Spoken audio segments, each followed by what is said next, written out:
Akhir zaman, di tengah kekacauan dunia yang dipenuhi huru-hara dan peperangan, kezaliman yang semakin lama semakin meningkat, penderitaan manusia, penindasan dan perselisihan antar manusia ada di mana-mana, muncullah sosok Imam Mahdi di tengah-tengah umat Islam. Seorang pemimpin yang akan membawa keadilan dan kesejahteraan bagi umat manusia. Imam Mahdi bukanlah sebuah nama melainkan gelar, di mana imam yang berarti pemimpin dan Mahdi artinya orang yang mendapat petunjuk. Dalam artian ini, Imam Mahdi adalah seseorang yang baik agamanya dan akan menjadi pemimpin umat Islam di akhir zaman ini. Melihat keadaan dunia sekarang ini yang dipenuhi penderitaan umat Islam yang banyak dizalimi, terjadi banyak perang, perselisihan antar manusia terjadi di mana-mana. Apakah Imam Mahdi telah muncul? Pada tahun 1979, pernah terjadi tragedi di Masjidil Haram yang dipimpin oleh Juhaiman al-Otaibi. Mereka menyatakan salah seorang dari mereka, yaitu Muhammad Abdullah al-Qahtani, adalah seorang Imam Mahdi. Mereka menyerukan semua Muslim untuk mematuhinya. Namun, tentara keamanan Arab Saudi kemudian mengepung kompleks masjid, dan setelah 2 minggu, para anggota kelompok ini berhasil dikalahkan. Setelah kejadian ini, sebanyak 63 orang dieksekusi, termasuk Juhaiman al-Otaibi. Kemudian, baru-baru ini muncul Muhammad Qasim bin Abdul Karim dari Pakistan. Pria yang lahir tahun 1976 ini, banyak yang mengaitkannya dengan sosok Imam Mahdi. Dengan adanya beberapa sosok yang diduga-duga sebagai Imam Mahdi ini, bagaimana kita harus menyikapinya? Tentunya sebagai umat Islam kita memegang 2 pedoman yang telah diwariskan Rasulullah kepada kita, yakni Al-Quran dan Hadits. Selain itu, Imam As-Suyuti pernah menyebutkan bahwa ciri-ciri Al-Mahdi palsu adalah mereka membuat standar keimanan sendiri, bahwa umat Islam yang mendukungnya sebagai mukmin dan yang menolak bergabung bersama mereka disebut kafir. Ciri Imam Mahdi palsu lainnya, mereka berani membunuhi para ulama.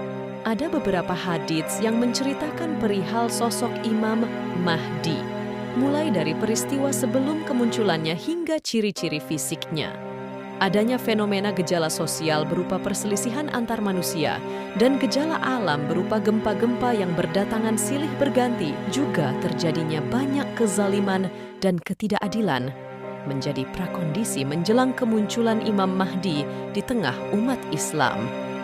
Rasulullah Shallallahu Alaihi Wasallam bersabda, "Aku kabarkan berita gembira mengenai Al-Mahdi yang diutus Allah ke tengah umatku.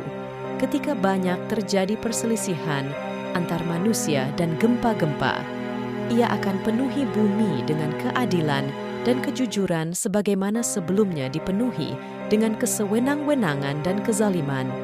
Hadits riwayat Ahmad.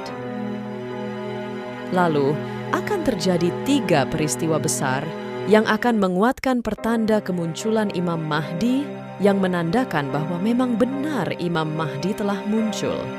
Terjadinya perselisihan dan perebutan kekuasaan setelah wafatnya seorang pemimpin, terjadinya pembaiatan paksa seorang lelaki di depan Ka'bah, dan dibenamkannya ke dalam bumi suatu pasukan yang berangkat dari arah utara untuk menangkap Imam Mahdi dan orang-orang yang berbaiat dengannya itu. Rasulullah Shallallahu Alaihi Wasallam bersabda, akan terjadi perselisihan setelah wafatnya seorang pemimpin. Maka keluarlah seorang lelaki dari penduduk Madinah mencari perlindungan ke Mekah. Lalu datanglah kepada lelaki ini beberapa orang dari penduduk Mekah. Lalu mereka membaiat Imam Mahdi secara paksa. Maka dia dibaiat di antara rukun dengan makam Ibrahim di depan Ka'bah. Kemudian diutuslah sepasukan manusia dari penduduk Syam, maka mereka dibenamkan di sebuah daerah bernama Al-Baida yang berada di antara Mekah dan Madinah. Hadits riwayat Abu Dawud. Di dalam hadits lain, Rasulullah Shallallahu Alaihi Wasallam bersabda, akan berperang 3 orang di sisi perbendaharaan kamu. Mereka semua adalah putra khalifah tetapi tidak ada seorang pun antara mereka yang berjaya menguasainya. Kemudian muncul bendera-bendera hitam dari arah timur. Lantas mereka membunuh kamu dengan suatu pembunuhan yang belum pernah dialami oleh kaum sebelum kamu. Maka jika kamu melihatnya, lakukan baiat walaupun dengan merangkak di atas salju, karena dia ialah khalifah Allah. Hadis riwayat Ibnu Majah. Seperti telah disinggung di awal, Imam Mahdi bukanlah nama. Imam Mahdi adalah gelar. Adapun nama Imam Mahdi mirip dengan nama Rasulullah, dan begitu juga dengan nama ayahnya, sama dengan nama ayah Rasulullah, Muhammad atau Ahmad bin Abdullah. Dan sosok Imam Mahdi merupakan keturunan dari Rasulullah. Rasulullah Shallallahu Alaihi Wasallam bersabda, "Andaikan dunia tinggal sehari, sungguh Allah akan panjangkan hari tersebut sehingga diutus padanya seorang lelaki dari ahli baitku, namanya serupa namaku dan nama ayahnya serupa nama ayahku. Dia akan penuhi bumi dengan kejujuran dan keadilan, sebagaimana sebelumnya dipenuhi dengan kezaliman dan penganiayaan." Hadits riwayat Abu Dawud. Imam Mahdi adalah sosok yang memiliki dahi lebar dan berhidung mancung. Rasulullah Shallallahu Alaihi Wasallam bersabda, "Al-Mahdi itu dari keturunanku, dahinya lebar dan hidungnya mancung. Ia akan memenuhi bumi dengan keadilan sebagaimana bumi pernah dipenuhi dengan kejahatan dan kezaliman. Ia akan berkuasa selama 7 tahun." Hadits riwayat Abu Daud. Setelah Imam Mahdi muncul, hal pertama yang dilakukannya adalah membebaskan Jazirah Arab dari para penguasa yang zalim. Hingga bangsa Arab akan ia kuasai, Islam akan berjaya. Kemenangan demi kemenangan dalam peperangan akan diraih oleh umat Islam yang dipimpin oleh Imam Mahdi, hingga Islam akan menguasai dunia. Dari Abdullah bin Mas'ud radhiyallahu anhu, Rasulullah Shallallahu Alaihi Wasallam bersabda, "Tidak akan lenyap atau tidak akan sirna dunia ini, hingga bangsa Arab dipimpin oleh seorang laki-laki dari keturunanku yang namanya sama seperti namaku." Hadits riwayat Ahmad. Rasulullah Shallallahu Alaihi Wasallam bersabda, "Kalian akan perangi Jazirah Arab sehingga Allah menangkan kalian atasnya. Kemudian Persia, sehingga Allah menangkan kalian atasnya.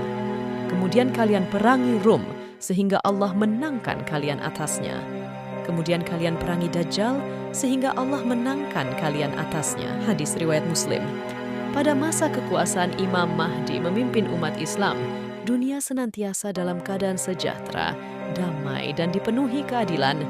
Disebutkan bahwa Imam Mahdi akan membagikan harta secara merata sehingga tidak ada penggolongan pembagiannya.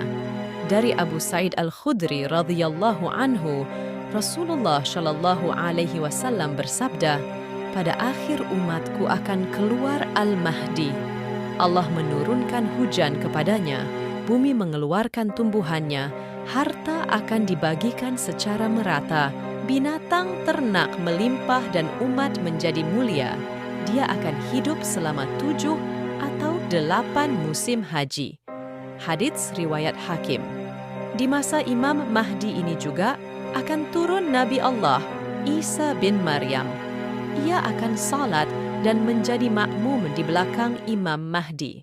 Rasulullah Shallallahu Alaihi Wasallam bersabda, "Sekelompok dari umatku akan tetap berperang dalam kebenaran secara terang-terangan sampai hari kiamat, sehingga turunlah Isa bin Maryam." Maka berkatalah pemimpin mereka, "Al-Mahdi, kemarilah dan imamilah solat kami."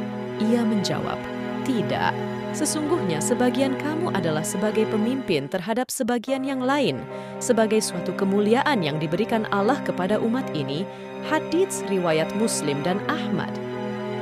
Jangan lupa untuk subscribe Seginim TV